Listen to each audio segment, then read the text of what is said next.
నమస్కారం. News vision కు స్వాగతం. ముందుగా వార్తల్లోని ముఖ్యాంశాలు.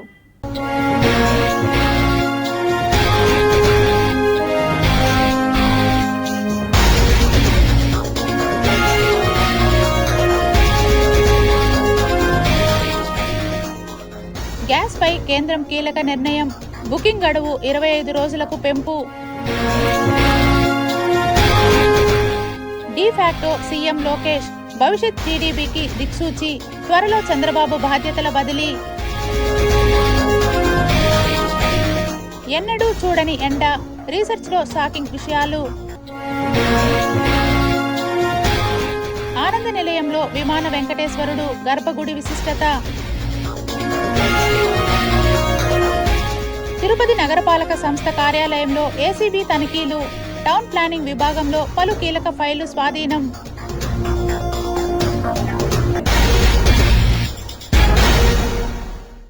తిరుపతి నగరపాలక సంస్థ టౌన్ ప్లానింగ్ విభాగంలో ఏసీబీ ఆకస్మిక దాడులు చేపట్టారు. తిరుపతి నగరపాలక సంస్థ కార్యాలయంలోని టౌన్ ప్లానింగ్ విభాగంపై అవినీతి నిరోధక శాఖ ఏసీబీ అధికారులు ఆకస్మిక దాడులు నిర్వహించడం నగరంలో సంచలనంగా మారింది. స్థానికంగా అందిన ఫిర్యాదుల మేరకు ఏసీబీ అధికారులు నగరపాలక సంస్థ కార్యాలయంలో తనిఖీలు చేపట్టి కీలక రికార్డులు, ఫైళ్లను క్షుణ్ణంగా పరిశీలించారు. తమకు అందిన ఫిర్యాదుల ఆధారంగా దాడులు టౌన్ ప్లానింగ్ విభాగంలో భవన అనుమతులు, లేఅవుట్ క్లియరెన్స్లు, నిర్మాణ అనుమతుల మంజూరు వంటి అంశాలలో అవినీతి జరుగుతున్నట్లు ఏసీబీకి పలు ఫిర్యాదులు అందడంతో ఈ దాడులు నిర్వహిస్తున్నామని తెలియజేశారు. ఈ నేపథ్యంలో అధికారులు ఆకస్మికంగా కార్యాలయానికి చేరుకొని ఫైళ్లు, అనుమతుల ప్రక్రియ, పాత రికార్డులు తదితరాలను పరిశీలించారు. రికార్డుల పరిశీలన ఏసీబీ బృందం టౌన్ ప్లానింగ్ విభాగంలోని అనుమతుల ఫైళ్లను, నిర్మాణాలకు ఇచ్చిన అనుమతుల వివరాలను, పెండింగ్లో ఉన్న దరఖాస్తులను పరిశీలించారు. గతంలో ఇచ్చిన అనుమతులు నిబంధనలకు అనుగుణంగా ఉన్నాయా లేదా అన్న దానిపై కూడా ఏసీబీ అధికారులు దృష్టి సారించారు. అనుమానాస్పద సమయంలో అనధికార వ్యక్తులు కార్యాలయ పనుల్లో జోక్యం చేసుకున్నారా, లంచాలు తీసుకొని భవన అనుమతులు ఇచ్చారా, నిబంధనలకు విరుద్ధంగా నిర్మాణాలకు అనుమతులు ఇచ్చారా వంటి అంశాలపై అధికారులు ప్రత్యేకంగా విచారణ చేపట్టారు. టౌన్ ప్లానింగ్ విభాగంలో అవినీతి ఆరోపణలు పెరుగుతున్న నేపథ్యంలో ఈ దాడులు నిర్వహించినట్లు ఏసీబీ అధికారులు తెలియజేశారు.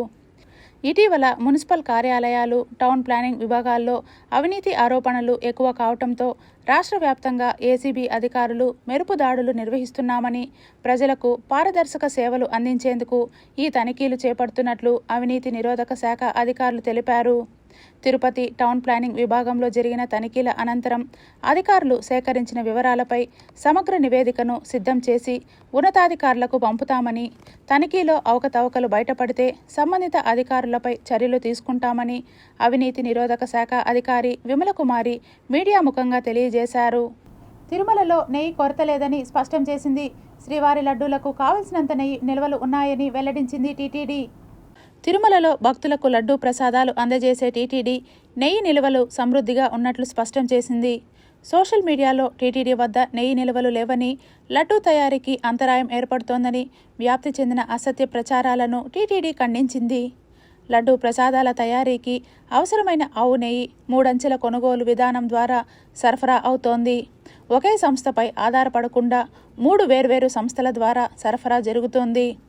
అందువల్ల ఏదైనా అనుకోని పరిస్థితి ఏర్పడినా నెయ్యి సరఫరాలో అంతరాయం రావడం లేదు. ఇందాపూర్ డైరీ నుంచి వచ్చిన నెయ్యి ట్యాంకర్ కడప జిల్లా కొండాపూర్ సమీపంలో ప్రమాదానికి గురైంది. అయితే టీటీడీ ప్రకారం ఒక సంస్థ ట్యాంకర్ ప్రమాదం జరిగినప్పటికీ మిగిలిన 2 సంస్థల ద్వారా సరఫరా యథావిధిగా కొనసాగుతోంది. ప్రస్తుతం భక్తులకు పంపిణీ చేయడానికి సుమారు 7 లక్షల లడ్డూలు ప్రసాదాలు సిద్ధంగా ఉన్నాయి. వేసవి కాలంలో భక్తుల రద్దీ పెరిగే అవకాశం దృష్టిలో ఉంచుకొని టీటీడీ ముందస్తుగా అన్ని ఏర్పాట్లు పూర్తి చేసింది. లడ్డూ తయారీకి ఉపయోగించే యంత్రాల నిర్వహణ, కన్వేయర్ బెల్ట్ల మరమ్మతులు సంబంధిత సంస్థల ద్వారా క్రమంగా జరుగుతున్నాయి. అందువల్ల భక్తులకు ఎలాంటి ఇబ్బందులు తలెత్తవని టీటీడీ పేర్కొన్నది. అసత్య ప్రచారాలను నమ్మకుండా భక్తులు, ప్రజలు లడ్డూ ప్రసాదాల తయారీకి ఎలాంటి అంతరాయం రాలేదని గుర్తుంచుకోవాలి. భక్తుల కోసం ప్రసాదాలు పూర్తి స్థాయిలో సురక్షితంగా, నిరవధికంగా అందిస్తున్నట్లు టీటీడీ మరోసారి హామీ ఇచ్చింది. ఆంధ్రప్రదేశ్ రాష్ట్రంలో కూటమి ప్రభుత్వం అధికారం చేపట్టినప్పటి నుండి అపచార పరంపర నిరంతరం అశేషంగా సాగుతూనే ఉందని, శ్రీవారి కొలువు దొంగలకు కాముకులకు నిలయంగా మారిపోయిందని టీటీడీ మాజీ చైర్మన్ భూమన కరుణాకర్ రెడ్డి మండిపడ్డారు. సింగరబాబు, పి శివప్రసాదరావు సెక్యూరిటీ పర్సనల్స్ వీళ్ళు దాన్ని కంప్లైంట్ చేస్తే 19/2/25 తారీఖున విజిలెన్స్ రిపోర్టు ఈఓకి సబ్మిట్ చేసినారు. కానీ కేసు రిజిస్టర్ 14/3/2025 చేసినారు. ఇంత కాలయాపన చేయటం వలన ఈ నిందితుడైనటువంటి కృష్ణకుమార్ అసలు అరెస్టే కాల. 87,21,000 రూపాయల దొంగతనాన్ని, విదేశీ కరెన్సీని దొంగతనం చేసిన కృష్ణకుమార్ను పోలీసులు అరెస్టే చేయలేదు. అతన్ని ఉద్యోగంలో కొనసాగిస్తున్నారు. ఆశ్చర్యకరంగా అతను సుప్రీంకోర్టుకు వెళ్ళి యాంటిసిపేటరీ బెయిల్ తెచ్చుకోగలిగినాడు. ఒక సీనియర్ అసిస్టెంట్ సుప్రీంకోర్టు వరకు వెళ్ళటమే ఆశ్చర్యకరమైనటువంటి విషయం. దీని వెనుక పెద్ద మతలబు ఉన్నది. కూటమి ప్రభుత్వం వచ్చినప్పటి నుంచి జరుగుతున్నటువంటి అనేక ఘోరాలు, నేరాలలో ఇది ఈ కృష్ణకుమార్ $950 నోట్ల కుంభకోణం మామూలు విషయంది కాదు. ఇది మీకందరికీ కూడా ఆ విజిలెన్స్ రిపోర్ట్, అందులో అంతా కూడా తప్పులే ఉన్నాయి. ఎఫ్ఐఆర్ రిపోర్ట్ తప్పు, అతన్ని అరెస్టు చేయలేదు. పార్థసారథి అని ఆయన దీని మీద కంప్లైంట్ చేస్తున్నాడు ఏఈఓ. కానీ ఏ రకమైనటువంటి చర్యలు లేవు. తిరుమల శ్రీవారికి టీటీడీ ఆస్తులకు కాపలాదారునని చెప్పుకునే భానుప్రకాష్ రెడ్డి గత ఏడాది జరిగిన భారీ బంగారం దోపిడీని, నిందితుడిని ఎందుకు బహిర్గతం చేయకుండా దాచి ఉంచారో, దీని వెనుక ఉన్న ఆంతర్యం ఏమిటో అని వైఎస్ఆర్సీపీ నాయకులు తిరుపతి ప్రెస్ క్లబ్ వేదికగా ప్రశ్నించారు. పెంచిలయ్య అనేటువంటి ఒక వ్యక్తి దొంగతనం చేస్తే ఆ దొంగతనం పట్టుబడింది 2025 జనవరి నెలలో. అయితే ఈ విషయాన్ని ఇప్పటి వరకు ఎందుకు బయటకి తీసుకురాలేదు? ఇది మీడియాకు కూడా తెలియకుండా రహస్యంగా ఎందుకు ఉంచారు? ఆయనకు వెనువెంటనే బెయిల్ ఎందుకు వచ్చింది? దీంట్లో మీకున్నటువంటి భాగం ఎంత? మీకు భాగం లేకపోతే మీరు బహిరంగంగా మాట్లాడుండాలి కదా, మీరు బహిరంగంగా చెప్పుండాలి కదా. ఫలానా సందర్భంలో ఫలానా వ్యక్తి మేము బోర్డు సభ్యులుగా ఉన్న సమయంలో ఈ విధంగా దొంగతనం చేసినాడు, ఈ దొంగను మేము పట్టుకున్నాము, ఇది కేసు నెంబరు, ఇంత రికవరీ చేసినాము, ఇది పరిస్థితి అని చెప్పాలి కదా. మీరు చెప్పలేదు అంటే ఆ వాళ్ళకి మీకు ఉన్నటువంటి రహస్య బంధం ఏంది? ఆ సీసీ ఫుటేజ్ మీరు ఎందుకు బయట పెట్టట్లేదు భానుప్రకాష్ రెడ్డి గారు? దీంతో మీకు ఏం సంబంధం ఉంది? 72,000 చోరీకి సంబంధించిన రవికుమార్ అంశాన్ని ప్యాలెస్కి కోట్లు తరలించినామని మాట్లాడినారే. ఏదో మీరే లెక్క గట్టి బోట్లు గట్టి మా చేతికిచ్చి జగన్మోహన్ రెడ్డికి పంపించు అని చెప్పినట్టుగా కోట్లు తరలించినారని చెప్పినారు కదా ఆ రోజు.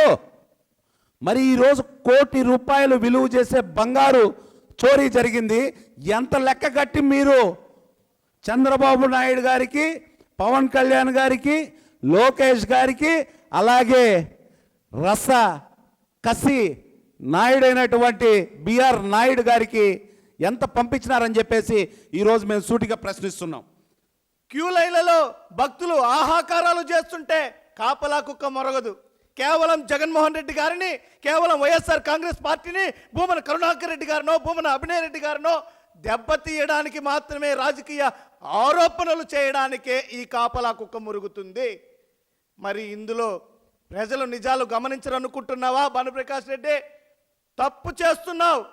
2 పర్యాయాలు నీకు శ్రీవారి సేవ చేసేటువంటి అవకాశం దక్కితే ఈ 2 పర్యాయాలు కూడా చరిత్రలో నిలిచిపోయేటువంటి విధంగా, నీ పేరు చెప్పుకునేటువంటి విధంగా ఒక్క పనన్నా మంచి పని చేయి. తిరుపతి నగరపాలక సంస్థలోని అవినీతి అధికారుల అక్రమాస్తుల చిట్టా నగర ప్రజలందరికీ తెలుసని, అవినీతి నిరోధక శాఖ టోల్ ఫ్రీ నంబర్ ప్రకటిస్తే భవన నిర్మాణాలు చేపట్టి అనేక ఇబ్బందులు ఎదుర్కొన్న నగర ప్రజలంతా సంపూర్ణ సహకారం అందిస్తారన్నారు బీజేపీ సీనియర్ నేత నవీన్ కుమార్ రెడ్డి. తిరుపతి నగరపాలక సంస్థ అవినీతికి కేర్ ఆఫ్ అడ్రస్గా మారిపోయింది. తిరుపతిలో ఉన్నటువంటి నగర ప్రజలు మున్సిపల్ ఆఫీస్లో అడుగు పెట్టాలంటేనే భయపడిపోయే పరిస్థితి వచ్చిందండి. ఈరోజు ఒక పక్క రాష్ట్ర ముఖ్యమంత్రి చంద్రబాబు నాయుడు గారు ఈ రాష్ట్రంలో ప్రజలకు పారదర్శకమైనటువంటి అవినీతి రహిత పరిపాలన అందించాలని నిరంతరం శ్రమిస్తూ ఉన్నారు. మరోపక్క కేంద్రంలో ఉన్నటువంటి బీజేపీ ప్రభుత్వం, ఎన్డీఏ కూటమి ఈరోజు తిరుపతి అభివృద్ధికి స్మార్ట్ సిటీ నిధులు కోట్లాది రూపాయలు ఖర్చు పెట్టేదానికి అవకాశం ఇచ్చిందండి. దాన్ని సకాలంలో సద్వినియోగం చేసుకోలేదు. అసలు స్మార్ట్ సిటీ నిధులు ఎక్కడ ఖర్చు పెట్టారు, ఎందుకు ఖర్చు పెట్టారు అనే దాని మీద కేంద్ర ప్రభుత్వం ఆడిట్ జరిపితే నమ్మలేని నిజాలు, అవినీతి అధికారుల భర్తాలు బయటపడతాయండి. నేను ఈరోజు ఏసీబీ అధికారులకి నగర ప్రజల తరఫున హృదయపూర్వకంగా అభినందనలు తెలియజేసుకుంటున్నా. ఈరోజు నగరపాలక సంస్థలో ఎట్టకేలకు అవినీతి నిరోధక శాఖ అధికారులు, టౌన్ ప్లానింగ్ అధికారుల ఛాంబర్లలో దాడులు చేస్తున్నారని చెప్పని ఇప్పుడే చూశాను. చాలా సంతోషం. ఎందుకంటే నగరంలో నిర్మాణాలలో జరుగుతున్నటువంటి భవన యజమానులు ఎవరెవరు ఉన్నారో వాళ్ళని ఎవరిని తట్టినా కూడా వాళ్ళ ఆవేదన వర్ణనాతీతం అండి. ఇసుక ఇటుక కనబడితేనే టౌన్ ప్లానింగ్ అధికారులు రక్తం దాగేస్తున్నారు, నగర ప్రజల రక్తం అని చెప్పని ఏ వీధిలో చూసినా కొంతమంది రాజకీయ నాయకుల ముసుగులో టౌన్ ప్లానింగ్ అధికారులతో కమిట్ అయిపోయి ప్రజల మీద పడిపోయి ప్రజల్ని వేధించేస్తున్నారండి. నేను ఇవన్నీ కూడా కూలంకుశంగా గతంలోనే ఇటీవల నేను ముఖ్యమంత్రి గారికి లేఖ రాశాను. ఉన్నతాధికారులు ఎవరైతే ప్రభుత్వ అధికారులు ఉన్నారో వాళ్ళందరికీ కూడా తిరుపతి నగరపాలక సంస్థలో అవినీతి పరాకాష్ఠకు చేరింది, ప్రజలు భరించలేని పరిస్థితికి వస్తున్నారు, ఖచ్చితంగా దీనివల్ల కూటమి ప్రభుత్వానికి చెడ్డ పేరు వస్తుంది అని చెప్పి రాయడం జరిగింది. ఎట్టకేలకు ఏసీబీ అధికారులు ఈరోజు టౌన్ ప్లానింగ్ మీద దాడులు చేయడం. తిరుపతి నగరంలో స్మార్ట్ సిటీ ప్రాజెక్టులో పెండింగ్లో ఉన్న వాటిని త్వరగా పూర్తి చేయాలని smart city chairman collector doctor Venkateswar అధికారులను ఆదేశించారు. Tirupati smart city corporation limited 42 board సమావేశం స్మార్ట్ సిటీ చైర్మన్ జిల్లా కలెక్టర్ డాక్టర్ వెంకటేశ్వర్లు అధ్యక్షతన జరిగింది. స్మార్ట్ సిటీ చైర్మన్ జిల్లా collector doctor Venkateswarlu, SP Subbarayudu, joint collector TUDA VC Govindarao, independent డైరెక్టర్లు డాక్టర్ రమాశ్రీలు ఆన్లైన్ ద్వారా పాల్గొనగా, నగరపాలక సంస్థ కార్యాలయం నుండి smart city managing director commissioner N Maurya పాల్గొని పలు అంశాలపై చర్చించి ఆమోదం తెలిపారు. తూకివాకం వద్ద స్మార్ట్ సిటీ ప్రాజెక్టులో భాగంగా ఏర్పాటు చేస్తున్న 6 megawatt ground mounted solar project పనులు త్వరగా పూర్తి చేయాలని కలెక్టర్ తెలిపారు. ఇంటిగ్రేటెడ్ కమాండర్ కంట్రోల్ సెంటర్లో భాగంగా నగరంలో సీసీ కెమెరాల ఏర్పాటు పనులు త్వరగా పూర్తి చేయాలని అధికారులను ఆదేశించారు. స్మార్ట్ సిటీలో పెండింగ్లో ఉన్న ప్రాజెక్ట్ పనులను త్వరగా పూర్తి చేసేలా నిర్ణయం తీసుకున్నారు. ఈ సమావేశంలో board director doctor Ramachandra Reddy, smart city general manager Chandramouli, superintendent engineer Shyam Sundar, EE Ravi తదితరులు పాల్గొన్నారు. కొన్నేళ్లుగా ప్రతి ఎండాకాలంలో ఎండలు భయపెడుతున్నాయి. ఇప్పుడు మనం చూస్తున్నది మండే ఎండలు కాదు, వారాల పాటు నిప్పుల కొలిమి లాంటి వాతావరణం. రాబోయే వేసవి గురించి శాస్త్రవేత్తలు, రీసెర్చ్ రిపోర్ట్లు చెబుతున్న విషయాల గురించి తెలిస్తే ఇప్పుడే చెమటలు పడుతున్నాయి. వాతావరణ మార్పుల వల్ల భూమి సెగలు కక్కుతోంది. ఒకప్పుడు ఎండాకాలం అంటే మధ్యాహ్నం తర్వాత ఎండలు మండిపోయేవి. దాంతో మధ్యాహ్నం పూట అడుగు బయట పెట్టేవాళ్ళం కాదు. కానీ ఈ రోజుల్లో ఉదయం 9 నుంచే భానుడి బ్యాటింగ్ మొదలైపోతోంది. సూర్యుడు తన విశ్వరూపాన్ని చూపిస్తున్నాడు. ఈ సమ్మర్లో అయితే ఎండల తీవ్రత గతం కంటే ఎక్కువ ఉంటుందని లేటెస్ట్ రీసెర్చ్ రిపోర్ట్లు సూచిస్తున్నాయి. సాధారణంగా టెంపరేచర్ 40 డిగ్రీలు దాటితేనే అల్లాడిపోతాం. రాబోయే కాలంలో దేశంలోని కొన్ని నగరాల్లో ఉష్ణోగ్రతలు 45 డిగ్రీలను మించి 50 డిగ్రీలు దాకా చేరే ప్రమాదం ఉందంటున్నారు. ఇక వడదెబ్బ దాటికి శరీరం తట్టుకోకపోతే ప్రాణాలకే ముప్పని హెచ్చరిస్తున్నారు. గాల్లో తేమ, వేడి కలిసినప్పుడు శరీరంలోని చెమట ఆవిరి కాదు. ఈ వెట్ బల్బ్ టెంపరేచర్ మనుషులకు అత్యంత ప్రమాదకరమని నిపుణులు చెబుతున్నారు. ఈసారి ఇండియాలోని కొన్ని ప్రాంతాలు ఈ తేమతో కూడిన వేడిగాలుల బారిన పడే అవకాశం ఉంది. ఇది ప్రజా ఆరోగ్యంపై విస్తృతమైన ప్రభావాలు చూపే అవకాశాలు ఎక్కువగా ఉన్నాయని anatomy of moist heat waves in India అనే తాజా రీసెర్చ్లో తేలింది. ఈసారి రాబోయే రుతుపవనాలు వర్షాలనే కాదు తేమతో కూడిన వడగాలులను కూడా తీసుకొస్తున్నాయని తొలిసారి అంచనా వేసింది. సాధారణ హీట్ వేవ్స్ మాదిరిగా కాకుండా తేమతో కూడిన వేడిగాలులు ఎక్కువ ప్రభావం చూపుతాయి.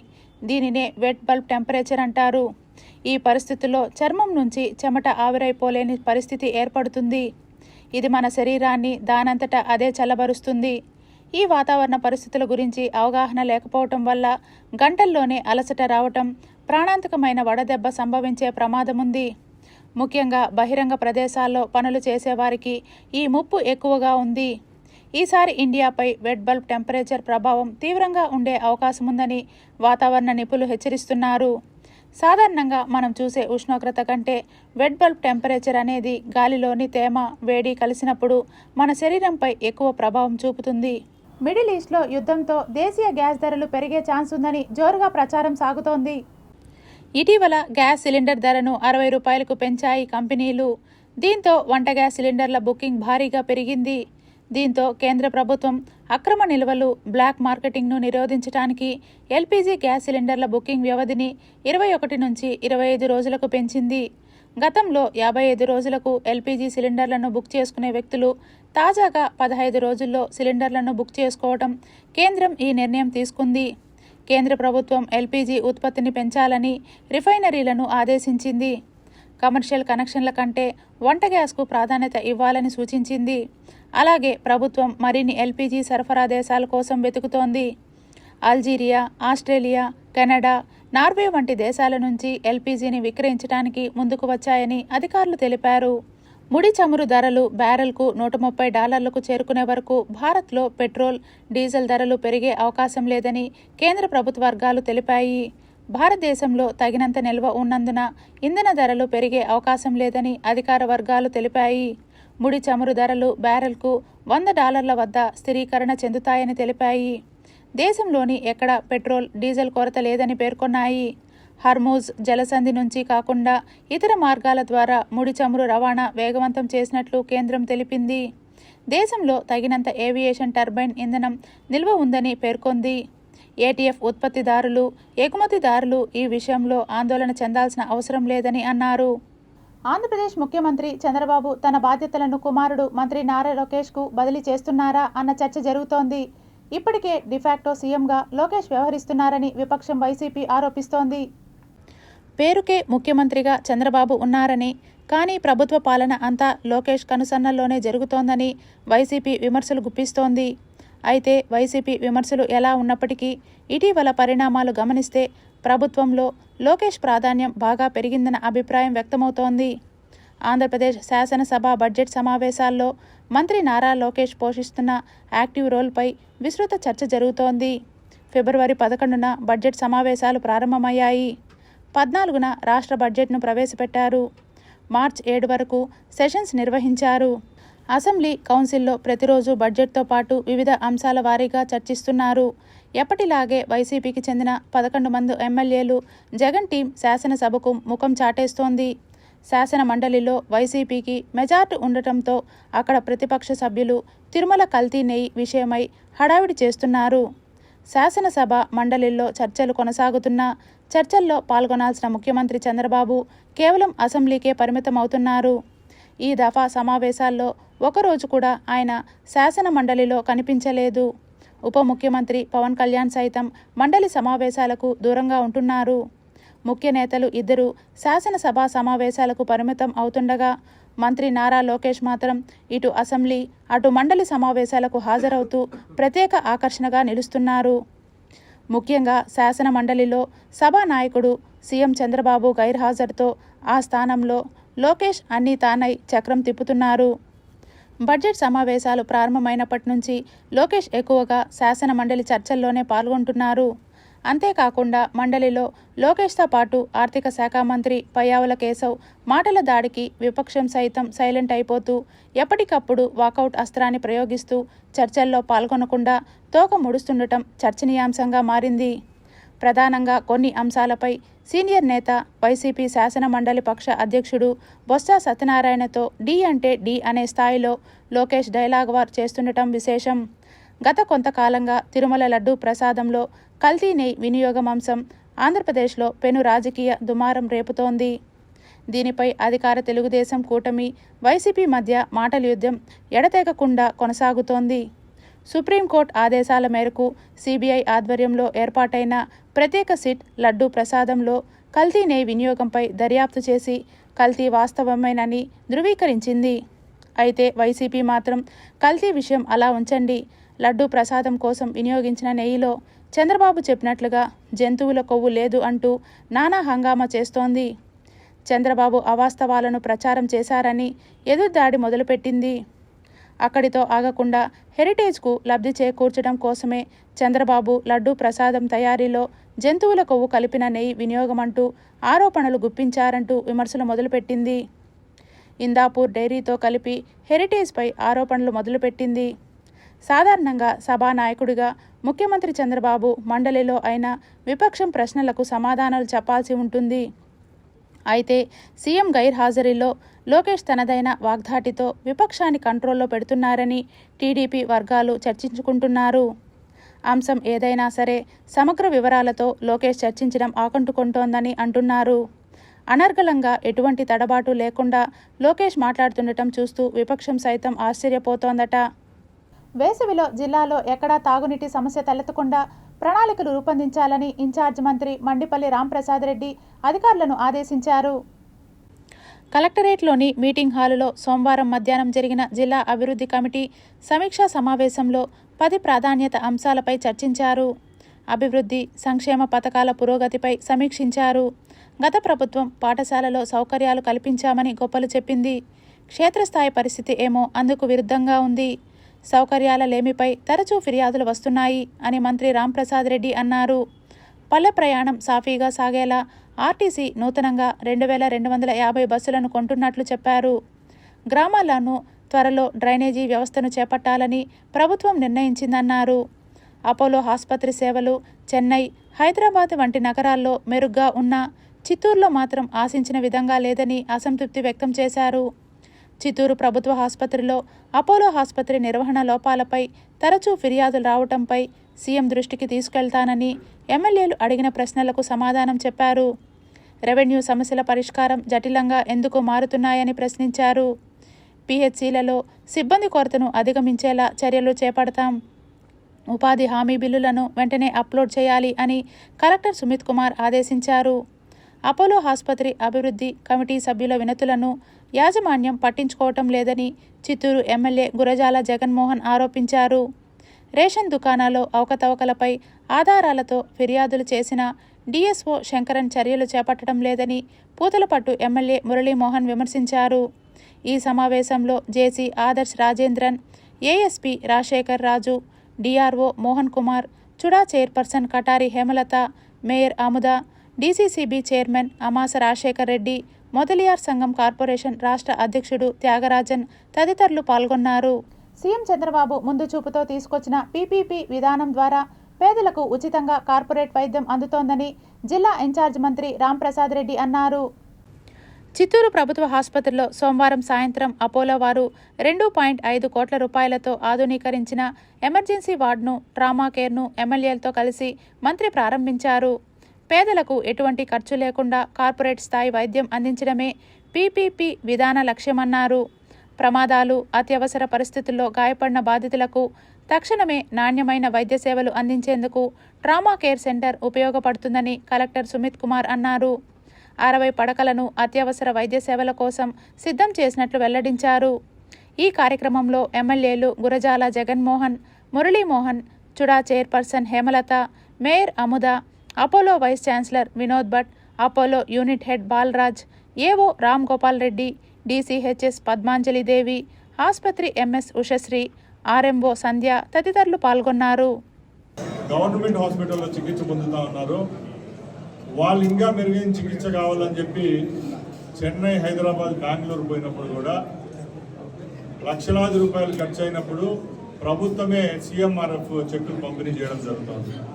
ఇక్కడున్న శాసనసభ్యులు మేము కూడా ఇప్పటికీ 18 నెలల్లో నియోజకవర్గాల నుంచి 5 కోట్లు, 6 కోట్లు, 11 కోట్ల రూపాయలు కూడా ఇవ్వడం జరిగిందంటే ఒకసారి మీరు తెలుసుకోవాలి. ముఖ్యంగా అపోలో యాజమాన్యాన్ని మేము ఒకటే కోరుకుంటున్నాం, మీ మీద ఉండే నమ్మకంతో బాధ్యతతో ఆంధ్ర రాష్ట్రంలోనే మొట్టమొదటిగా ఈ హాస్పిటల్లో మీకు మీ హ్యాండ్ ఓవర్కి ఇవ్వడం జరిగింది. ఆ రోజు మీతో పనిచేస్తామని చెప్పి అగ్రిమెంట్ కూడా చేసుకోవడం జరిగింది. కాబట్టి ఎక్కడ ఏ విధమైన పొరపాట్లు లేకుండా ప్రజలకు మెరుగైన వైద్యం అందించే విధంగా ముందుకు వెళ్ళవలసిందిగా కోరుకుంటూ సావిత్రిబాయి పులే 129వ వర్ధంతిని పురస్కరించుకొని తిరుపతిలో ఆమె విగ్రహానికి పూలమాలలు వేసి ఘన నివాళులర్పించారు పలువురు ప్రముఖులు. ప్రతి ఒక్క బాలిక విద్యావంతురాలు అవ్వాలి, వాళ్ళ జీవిత చరిత్రను చూసి నేర్చుకోవాలి. ఇవాళ మేమందరం కలిసి బీసీ సంఘర్షణ సమితి ఆధ్వర్యంలో సావిత్రిబాయి పూలే గారికి ఘనంగా నివాళులు అర్పించుకొని వారిని అందరినీ ఈరోజు స్మరించుకోవడం చాలా సంతోషంగా ఉంది. సావిత్రిబాయి పూలే వర్ధంతి వేడుకల్ని అత్యంత వైభవంగా జరుపుకుంటున్నారు. ఎందుకంటే ఈరోజు మహిళలకి నేను ఉన్నాను, మీ బాధలు నేను విన్నానని చెప్పి ఆ కాలంలోనే మొట్టమొదటి మహిళా ఉపాధ్యాయులుగా సమాజంలోకి వచ్చి మహిళల్లో చైతన్యం కలిగించి ఈరోజు కోట్లాది మందికి ఆదర్శంగా నిలిచినటువంటి వీర వనిత సావిత్రిబాయి పూలే గారు. మొదటి నుంచి కూడా విద్యకు శ్రీకారం చుట్టి బాలురకు 1848వ సంవత్సరంలోనే బాలికలకు పాఠశాలను ఏర్పాటు చేసి విద్యను అవలంబింపజేసిన తొలి మహిళా నాయకురాలు సావిత్రిబాయి పూలే గారు అనేసి కూడా మనం గుర్తుపెట్టుకోవాల్సిన అవసరం ఉంది. ఆమె బీసీలకు, ఎస్సీలకు, ఎస్టీలకు కోసం, వాళ్ళ ఉన్నతి కోసం, సామాజిక న్యాయం కోసం వాళ్ళందరికీ కూడా చదువులు చెప్పించడంలో ముందంజలో ఉండి వాళ్ళందరికీ కూడా చదువులు నేర్పించడం, పెద్దగా పోరాటం చేసి వాళ్ళకంతా చదువులు నేర్పించడం జరిగిందనేసి కూడా తెలియజేస్తున్నాం. మరి ఆనాడే స్త్రీ విద్య అనేది అవసరము, స్త్రీ విద్యతోనే స్త్రీ యొక్క అభ్యున్నతి కానీ, అభివృద్ధి కానీ, ఒక దేశం యొక్క అభ్యున్నతి కానీ చాటుకోవచ్చనే ఒక ముఖ్య ఉద్దేశంతో ఆనాడే మరి ఎన్నో అవమానాలకి ఎన్నో మరి ఆమె మీద బురద కూడా చల్లడం జరిగింది.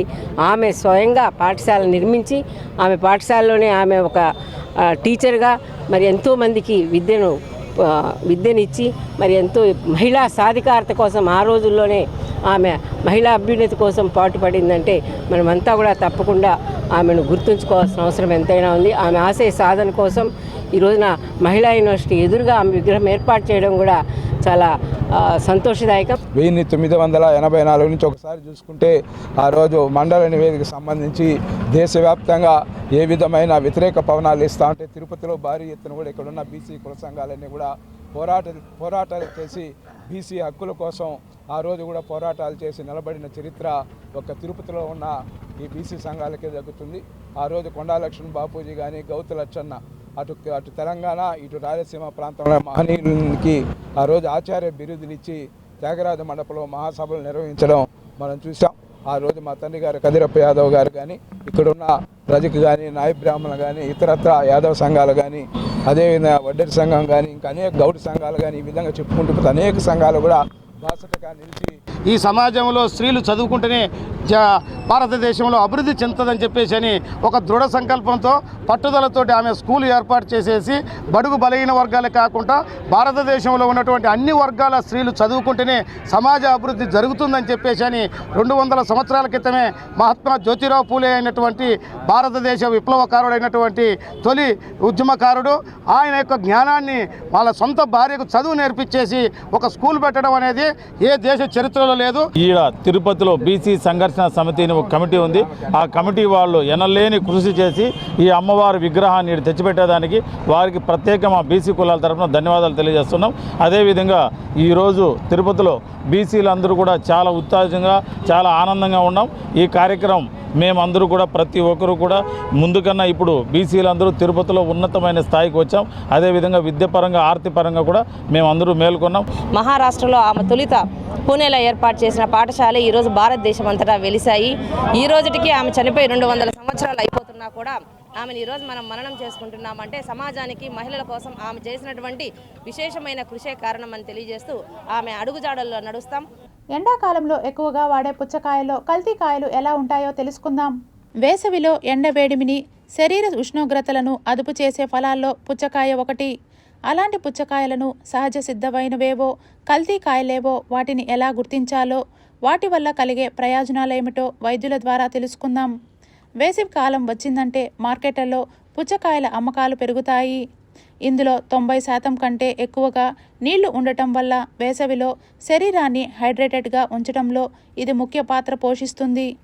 అయితే కొన్ని చోట్ల రసాయనాలతో త్వరగా పండించిన లేదా కల్తీ పుచ్చకాయలు విక్రయిస్తున్నట్లు ఆరోగ్య నిపుణులు హెచ్చరిస్తున్నారు. అయితే పుచ్చకాయ కొనుగోలు చేసే ముందు కొన్ని జాగ్రత్తలు తీసుకోవాలని సూచిస్తున్నారు వైద్యులు. ఈ కాయలు దాహాన్ని తగ్గించి డీహైడ్రేషన్ సమస్యను నివారిస్తుంది. విటమిన్ ఏ, విటమిన్ సి, యాంటీ ఆక్సిడెంట్లు వీటిలో ఉండటం వల్ల రోగనిరోధక శక్తి పెరుగుతుంది. గుండె ఆరోగ్యానికి మేలు చేస్తుంది. జీర్ణక్రియను మెరుగుపరచడంలో సహాయపడుతుంది. శరీరంలో వేడిని తగ్గించి అలసటను తగ్గిస్తుంది. సహజంగా పండిన పుచ్చకాయలో గుజ్జు గాఢ ఎరుపు రంగులో ఉంటుంది. అయితే చాలా ప్రకాశవంతమైన ఎరుపు రంగు ఉంటే అది రసాయనాల వల్ల కావచ్చు. సహజ పుచ్చకాయలో గింజలు నలుపు లేదా గోధుమ రంగులో ఉంటాయి. గింజలు తెల్లగా ఎక్కువగా ఉంటే అది పూర్తిగా పండలేదని అర్థం.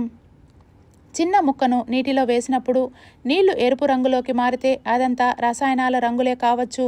సహజ పుచ్చకాయ తీపిగా తాజా రుచితో ఉంటుంది. కానీ వింత రుచిగా ఉంటే అలాంటి వాటిని తినకపోవటమే మంచిది. పుచ్చకాయపై పసుపు మచ్చ లేదా పచ్చిక ముదురు భాగం ఉంటే అది సహజంగా పండిందని గుర్తించవచ్చు. పుచ్చకాయ కొనుగోలు చేసిన తర్వాత శుభ్రంగా కడిగి కట్ చేయాలి. కట్ చేసిన తర్వాత ఎక్కువసేపు బయట ఉంచకుండా వెంటనే తినడం మంచిదని వైద్య నిపుణులు సూచిస్తున్నారు. కల్తీ పండ్లపై అప్రమత్తంగా ఉండటం ద్వారా ఆరోగ్యాన్ని కాపాడుకోవచ్చు అంటున్నారు వైద్యులు. ఈ వాటర్ మెలన్ విరివిగా దొరికే సీజన్ కదా, కాకపోతే అన్నిట్లో కలుషితమైనట్లుగా వాటర్ మెలన్ కూడా ఇదే రకంగా కలుషితం అన్నది అవుతుంది. అంటే దీంట్లో ఏం చేస్తున్నారంటే వెయిట్ కొంచెం ఎక్కువ రావడం కోసం కానీ అండ్ ఆ కలర్ దీనికోసం కానీ వాళ్ళు వివిధ రకాలైనటువంటి కెమికల్స్ అన్నవి ఇంజెక్ట్ చేస్తున్నారు. సో దీన్ని చూసుకోవడం ఎలా, తెలుసుకోవడం ఎలా?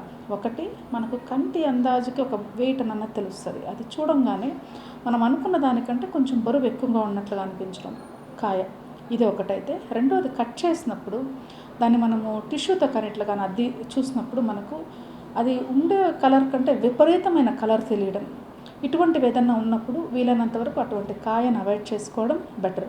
ఈ జాగ్రత్తలు తీసుకుంటూ ఈ సీజనల్ ఫ్రూట్ని ఈ సమ్మర్కి ఎంజాయ్ చేసుకోండి. అంతర్జాతీయ మహిళా దినోత్సవాన్ని పురస్కరించుకొని రాస్ ఆధ్వర్యంలో వేడుకగా నిర్వహించారు. ఒక చిన్న సర్వీస్ చేయాలన్నా దాన్ని గొప్పగా ఫీల్ అయ్యేటువంటి రోజుల్లో సుమారు 70,000 మంది మహిళలకి ఉపాధి చూపిస్తూ వాళ్ళ సెల్ఫ్ కాన్ఫిడెన్స్ డెవలప్ చేస్తూ సుమారుగా 10 నుంచి 20,000 సంఘాలని లీడర్షిప్స్ గా తయారు చేసి వాళ్ళ ఒక నాయకులుగా వాళ్ళ ఇంటికి ఒక లీడర్ గా తయారు చేసిన రాష్ట్ర సంస్థ కి నేను మనస్ఫూర్తిగా మరొకసారి అందరికీ ధన్యవాదాలు చెప్తున్నాను సార్.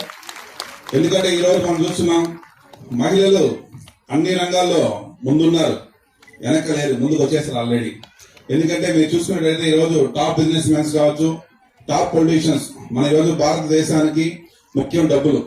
అట్లాంటి డబ్బులు డిసైడ్ చేసే మినిస్టర్ ఈరోజు సెంట్రల్ మినిస్టరే ఒక మహిళ.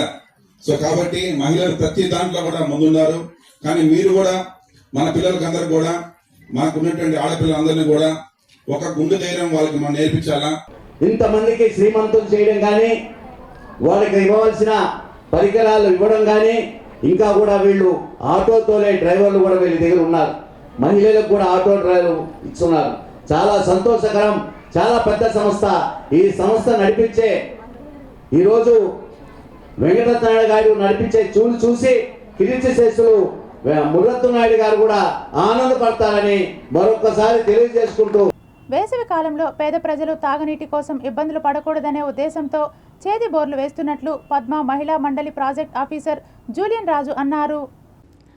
కడప జిల్లా కాజీపేటకు చెందిన పద్మ మహిళా మండలి ఆధ్వర్యంలో రేణిగుంట మండలం గుత్తివారిపల్లె పంచాయతీ మోడివారి ఇళ్ల వద్ద నూతన బోర్వెల్లును వేశారు.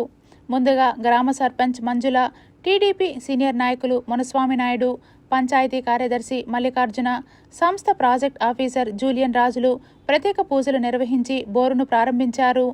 మునస్వామి నాయుడు మాట్లాడుతూ జూలియన్ రాజు ఈ మండలంలో చేస్తున్న సేవలు అమోఘమన్నారు. స్థానిక ప్రజల సౌకర్యార్థం త్వరలోనే పైప్లైన్ పనులు పూర్తి చేసి వాటర్ ట్యాంక్ కూడా నిర్మిస్తామన్నారు. సర్పంచ్ మంజుల మాట్లాడుతూ గ్రామస్తుల విన్నపాన్ని మన్నించి అడిగిన వెంటనే స్పందించి బోరు వేయించిన జూలియన్ రాజుకి మా గ్రామం తరపున ధన్యవాదాలు తెలుపుతున్నామన్నారు. ఈ కార్యక్రమంలో పంచాయతీ సెక్రటరీ మల్లికార్జున్తో పాటు గ్రామ పెద్దలు, స్థానిక ప్రజలు పాల్గొన్నారు. ఇలాగ 5 గ్రామాల్లో ఈ యొక్క బోర్లు వేశాము. మొట్టమొదటిగా ఈరోజు ఈ గ్రామంలో ముఖ్యంగా మంజులమ్మ ఎక్కువ ప్రజెంట్, అందులో మున్సాం నాయుడు గారు పాత మిత్రులు, వీరందరూ ఇక్కడ నాకు సహకరిస్తారనే ఉద్దేశంతోనే ఇక్కడ ఈరోజు యొక్క బోర్ వేశాను. ఇక్కడ పక్కన ఉన్నటువంటి గ్రామానికి మూడవరం గ్రామానికి నీటి ఎదుటి ఉన్నదని తెలియడంతో ఇక్కడ ఈరోజే ఈ యొక్క బోర్ను వేయడం జరుగుతుంది. వీటందరూ సహకరించిన ప్రతి ఒక్కరికి, నాయుడు గారికి అయితే, మున్సాం నాయుడు గారికి అయితే, మరి నాయుడు స్టేట్ బ్యాంక్ నాయుడు గారు అయితే, మిగతా వారందరికీ ధన్యవాదాలు తెలుపుకుంటున్నాను. అలాగనే సర్పంచ్ గారికి, సెక్రటరీ గారు కూడా ధన్యవాదాలు తెలుపుకుంటూ ఈ బోరు 10 మందికి ఉపయోగపడిన సదుద్దేశంతోనే ఈ యొక్క పద్మమహిళల ద్వారా వేయడం జరుగుతుంది.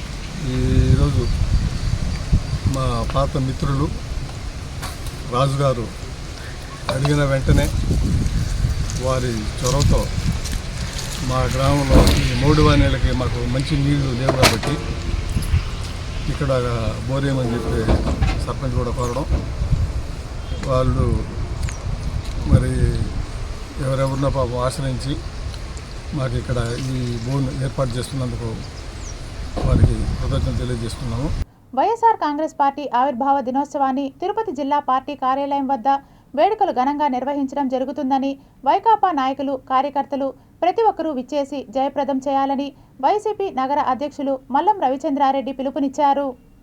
వైఎస్ఆర్ కాంగ్రెస్ పార్టీ ఆవిర్భావమై 15 సంవత్సరాలు పూర్తి చేసుకొని శుభ సందర్భంలో ఈ నెల 12వ తారీఖు తెల్లారితో 12 గంటలకి మన పార్టీ కార్యాలయం పద్మాత్మలో పెద్దలు శ్రీ భూమన కరుణాకర్ రెడ్డి గారి ఇంటి దగ్గర ఘనంగా నిర్వహించబడుతుంది.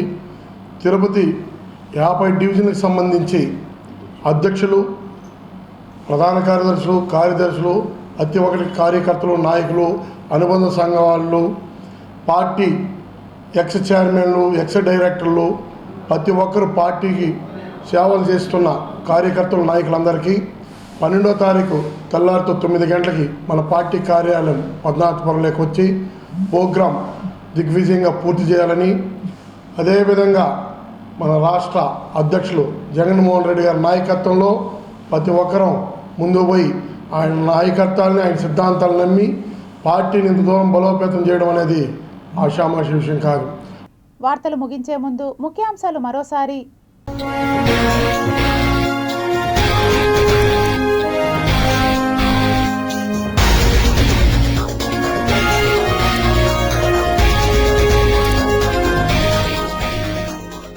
గ్యాస్పై కేంద్రం కీలక నిర్ణయం, బుకింగ్ గడువు 25 రోజులకు పెంపు. డీఫాక్టో సీఎం లోకేష్ భవిష్యత్ టీడీపీకి దిక్సూచి, త్వరలో చంద్రబాబు బాధ్యతల బదిలీ. ఎన్నడూ చూడని ఎండ, రీసెర్చ్లో షాకింగ్ విషయాలు. ఆనంద నిలయంలో విమాన వెంకటేశ్వరుడు గర్భగుడి విశిష్టత. తిరుపతి నగరపాలక సంస్థ కార్యాలయంలో ఏసీబీ తనిఖీలు, టౌన్ ప్లానింగ్ విభాగంలో పలు కీలక ఫైళ్లు స్వాధీనం.